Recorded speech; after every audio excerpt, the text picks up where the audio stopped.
following on from yesterday's conversation, but we're in a different room on Clubhouse. Good morning, LinkedIn. Good morning, Facebook. Good morning, YouTube. Good morning, everybody. I thought someone was talking to me. We're talking leadership today. Hang around, 2 minutes. Going to really drop in some stuff. We are here today with Mr. David Angel, the sales angel himself, to talk how to increase your leadership skills and your performance. So, good morning, Mr. Elliot Kay as well. So we're going to get into this in literally about 2 minutes. We're in Clubhouse. We're on Instagram Live. Mr. Sales, are you there? Hello! Sorry, I thought you were talking to Elliot Kay then. I don't know if I just went there for what. Good morning, everybody. I'll talk to any of you. I'm here. How are you all? Marvellous, thanking you. Top of the world. Amazing. Amazing. Good morning, Gary as well. So we're going to be jumping in talking leadership, How are you today? hacks, tips, tricks that we can utilize within our business to get there. Mr. Henderson is with us as well. So we're going to be streaming this on a load of different I platforms. think we should just get a little bit of a rocking and a rolling. Who does not want to improve their leadership skills and their improved performance? I think it's something that is we can continually improve on these things, and so I think it's something that we should always be looking for small tips, tricks, things that we can do on a consistent basis just to keep our game high. So, David Angel, what treats do you have for us today? Thanks, Lauren. Morning, everyone. Hey, Gary. Hey, Elliot. Delete everyone.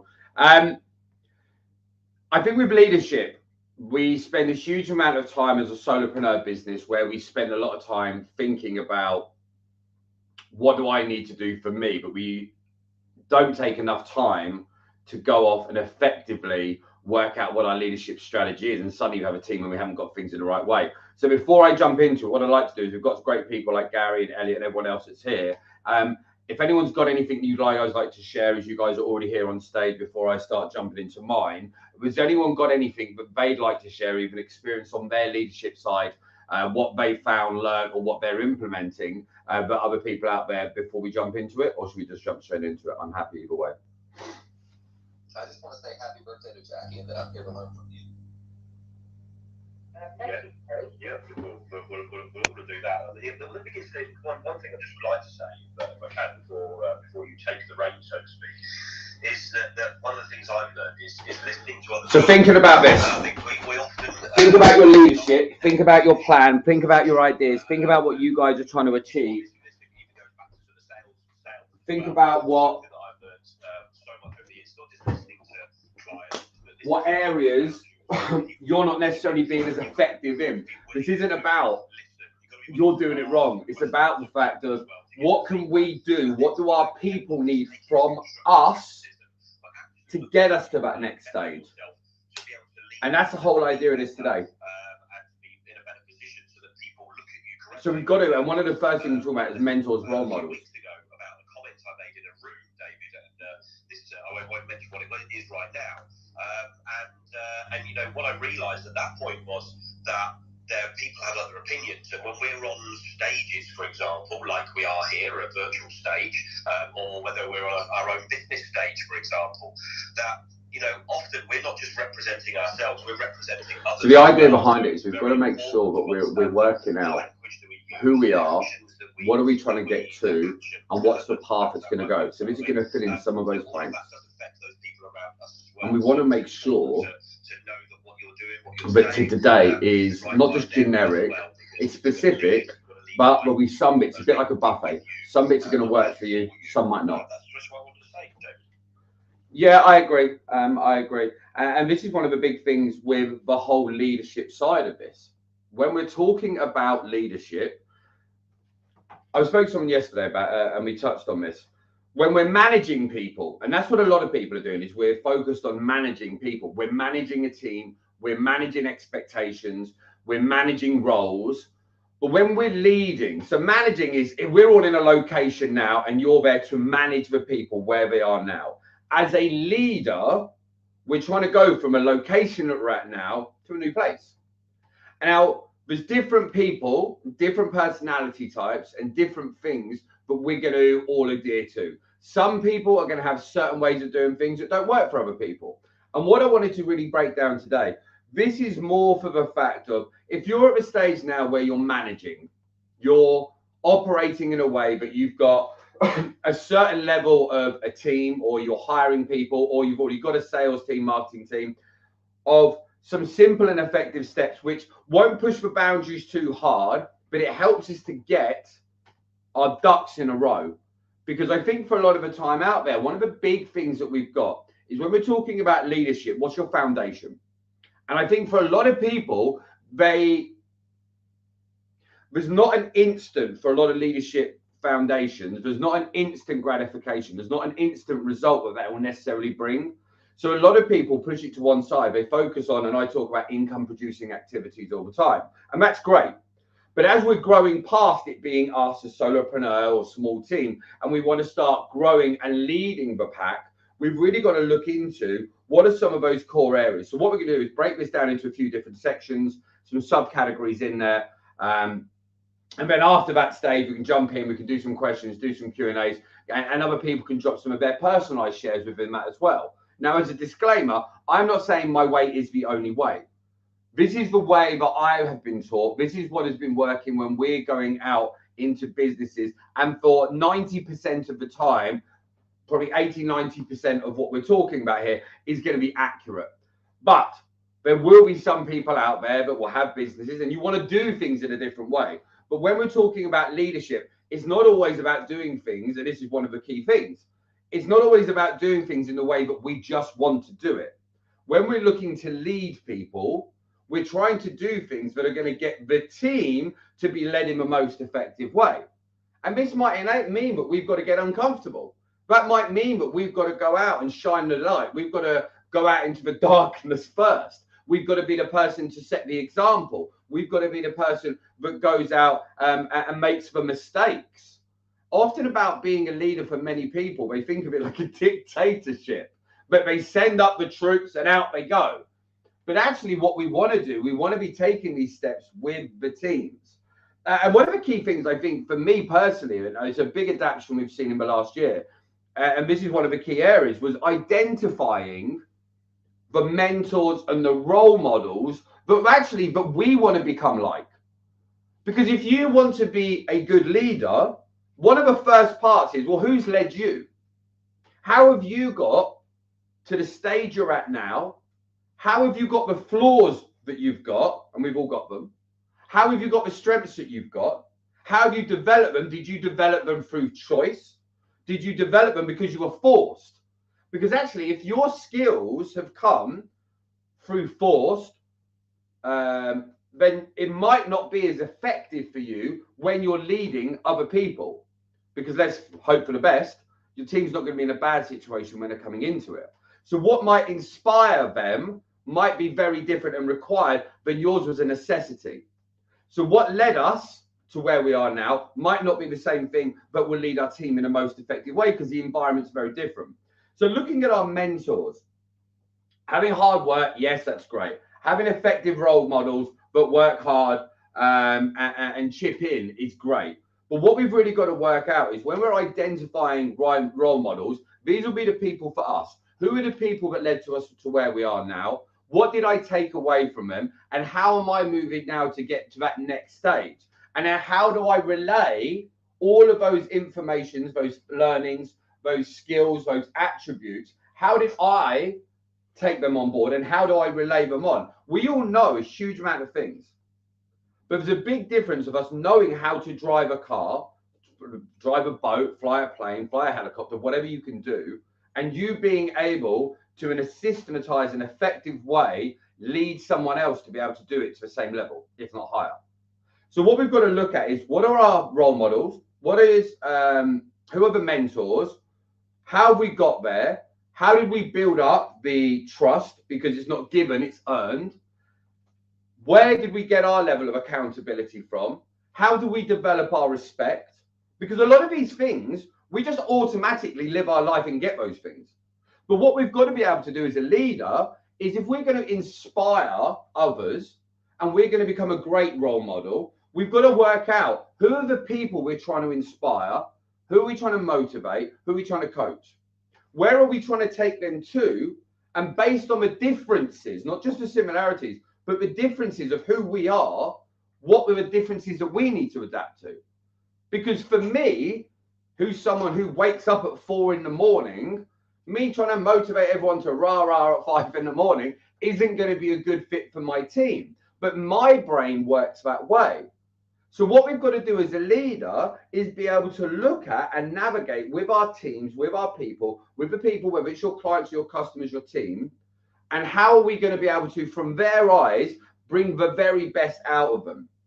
Now, one of the key things I think a lot of people that are leaders miss out on is knowing where our current limits actually are.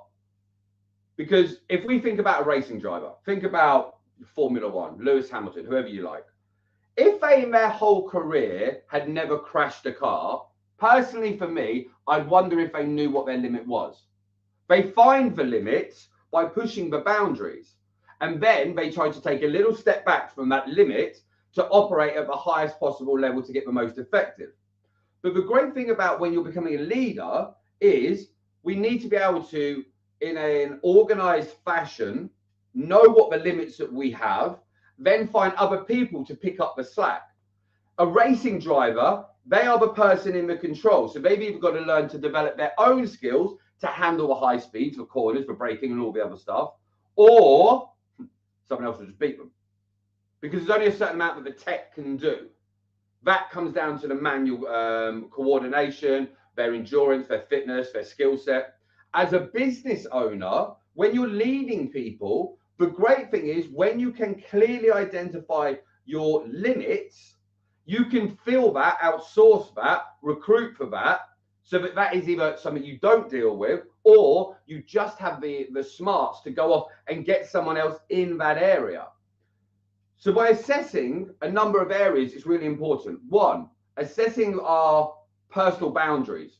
What are they? What are our limits? And what are we going to find to be acceptable? I know most business owners do far more than they want to do, and not because they're lazy, but their personal boundaries get encroached on, and then they end up begrudging what they're doing with their team and with their clients, but because they haven't set in those personal boundaries. But this is a really important thing. If you hire someone in your team, let's be frank, unless you're hiring them on a contract basis or for a set result, if they're going to be someone who's going to be a long-term person that you work with, the boundaries that we set at the start will be dictated forevermore. And it's very hard to move those boundaries back. It's harder to to take away some of that actual individual access. Working out how you're going to communicate up front with people. I've just literally, 2 days ago, completed a salesperson hiring program. And this is an in-depth dive on, I think it's 94 questions, which sounds terrifying for people.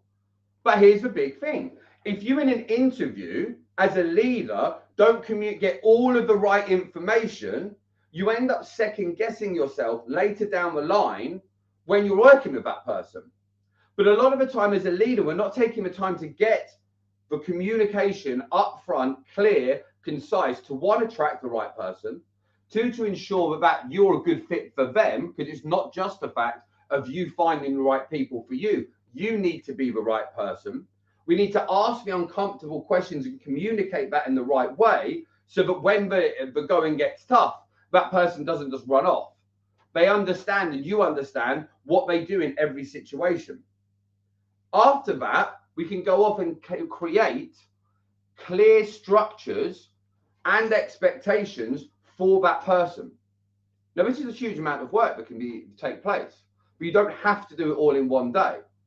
But if you at the moment don't have a clear idea of what your boundaries are, what the expectations are, what the structures are, people end up in almost a bit of a fog. And if people are foggy around the leadership side, it's very hard to give people direction that they'll execute to a high level on.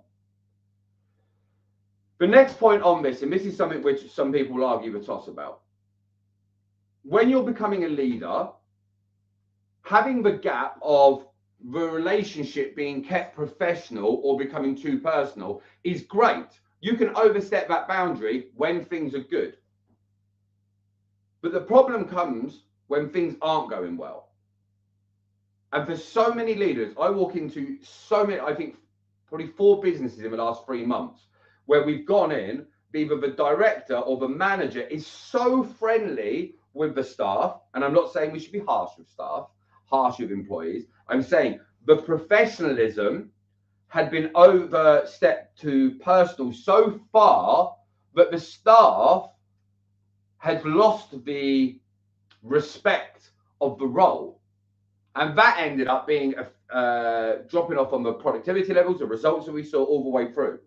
So when you're trying to work out what you're trying to do, have a vision of what you're actually trying to build. Some people out there, they want to build a community. And if you're going to have a community where everyone's equal and everyone's sitting around the table and we're listening to everyone all the time, that's amazing. But there has to be a line between where everyone's got a voice and it being your business owner's vision. You as the leader of, well, I'm choosing the path, we're taking it on board, we're going to help everyone feel heard, understood and listened to, but this is the path that we're going to take and this is the reason why. And that's the part that when we end up overstepping to the personal relationship too much, it's very hard for people to bridge that gap. And once we've overstepped that mark, it's very hard to pull the reins back and get back to a high level of professionalism within that. When we're talking about knowing our limits, and I personally find this one, I used to find this one really hard. I actually get called quite cold with this now. But learning when to say no is a really important part of it. No, I'm not just saying say no and never explain anything, because I believe you've got to communicate with your team, with your staff, with everyone effectively. But you've got to be able to learn to say no and make the decisions when it matters. As a leader, that's part of our job. As we were talking about yesterday when I heard me talk, we were talking then about you've got to communicate and let everyone be heard, but you also can't give free rein out because otherwise there's no leadership. And when we're talking about becoming an effective leader, there's got to be certain things that we have to say no to. Because if we never say no and we say yes to everything, everyone's just doing what they want, when they want, not based on the business, but based on their motivations that they've got at that time. So it's really, really important to work out, what am I going to say no to? What's the limit for where we will take action on? And where does that boundary stick? And actually, when will we revisit that? Too many companies out there will sit with their staff and they say no at every single instance. And I don't think that's healthy. But you've got to have a vision for your business. We've got to have a vision of where we're trying to go. And actually, there's got to be a point, but if you've got someone who could be a really valuable, we've got a company right now that's got a hugely valuable sales guy, amazing salesperson, but he is truly toxic for their business. And I can say this, the guy knows who he is. We've had the conversation. He is amazing at sales, but in a business with 9 other salespeople, he actually tries to rule the roost in the business. And actually he pulls against him the opposite direction of where the business is trying to go. And the other people with him, they're the sales business, the salespeople, the manager, the director, are all on a different path. But because he brings in 40% of the sales, the managing director felt like he was stuck. But it got to the stage we had to say, well, no, this can't happen. You are grateful for the 40% of sales. You are more effective than nearly all the other people combined, but you're also costing us growth. And we're not aligned with the way you're trying to do things. So we need to either adapt, change, or move forward in a different way. And a lot of the time out there, we get caught up on the results instead of having that hard conversation with people and being prepared to say no, even if it does mean for the short term, you might lose out on some results. Now, when we're talking about limits, and this is the final part of this, look at the technology that's out there now. The big thing I will say to you about this, don't go off and spend 3 months, 3 hours a day doing research, because you just don't need to do that. The best thing to do, go off now and research your competitors. Find out what they are using. If you don't know the technologies out there that you can use within your business, go and find what the competitors that are above you are using right now. How are they talking to their team? How do they relay conversations? How do they talk to them? I know a company right now, and the sales teams are all remote workers because of COVID.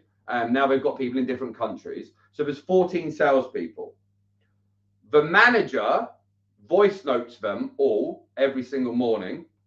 But when it comes back for the communication, they have to have it written down in clear and concise size. Now, the reason behind this is quite simple.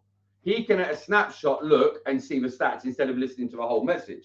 But for him, he needed for them to hear his voice, his tone, the passion, to get them elevated in the motivational side. Now, that one bit of technology is just WhatsApp. But by having that set up in the right way, it's like an accountability group. It doesn't cost any money. But by having people remote, the pain point for the leadership was initially he was writing a message. They would sort of, and we've all done this, half read the message. They haven't took the tone. They've misunderstood the tone because it's written. But he needs to inspire and motivate at that point as a leader within the role. But for him, he's not needing motivation from the people. He's needing facts. He's needing clarity. So with the motivation, we need to hear his voice. But for the people that need the clarity, they just need to get a series of, here's a template at the start of your day. This is what I need from you. And that can be as simple as what your target is, the number of calls, but what your plan is, what you're looking to achieve for the day. It could be a list of 8, 10 things. And then at the end of their day, in the accountability group, and this is why technology is so important, it's a free app.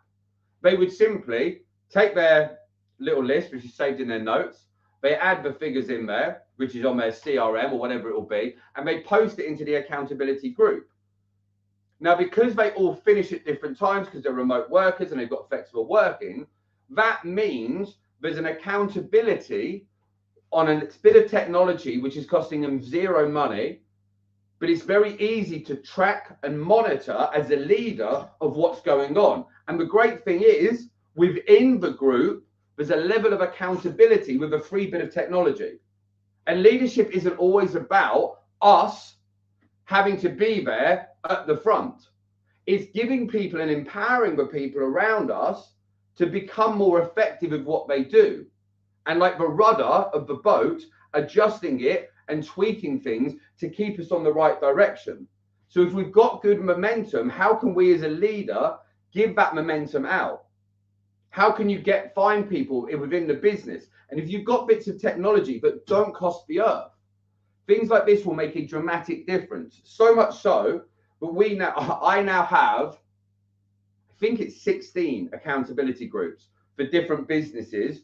And every single day, every single company, they come in, and this is just part of, this is what I'm, in short, this is what we're going to do today. This is what I'm looking to achieve. This is where I'm looking to finish. This is what the result I'm looking for, along those lines. And every single one of those, the manager, the director, the owner, the business, whoever it is, will put a voice note in the morning. Now, the great thing being, if that business owner starts at 6 in the morning or 9 in the morning, it doesn't matter. Because that simple bit of technology enables them to have a voice note so that when people start, the first thing they do is put their daily target in. It's in a free app where they're accountable. They get to listen to the message. He can see on WhatsApp who's listened to it, who hasn't, and it just gives one little step. But if you've got people remote working, but they can stay accountable to you, and the more that people are accountable, the easier it's going to be for people out there to become more effective in what they do.